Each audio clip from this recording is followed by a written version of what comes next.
I think for almost all students, Khan Academy is going to be more engaging than their textbook.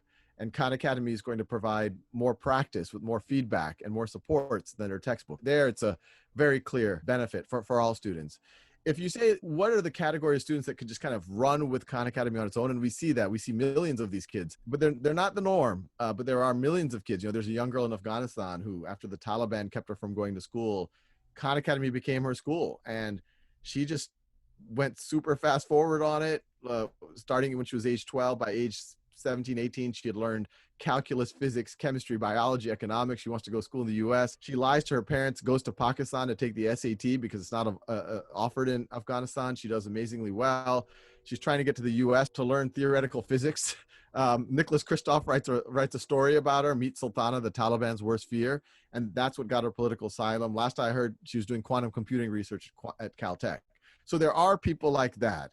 And for them, I do think Khan Academy is something like of a lifeline, and gives me incredible joy that we can play a part in, you know, unlocking people like that.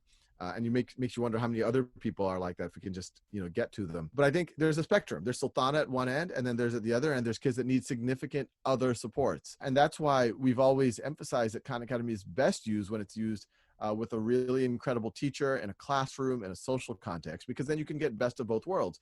Kids can learn at their own time and pace on Khan Academy. And as we said, Khan Academy is far better than, you know, paper worksheets or textbook in terms of supports and feedback and gamification, but it also provides data to the teacher, and far better data than the textbook or the worksheets would have provided.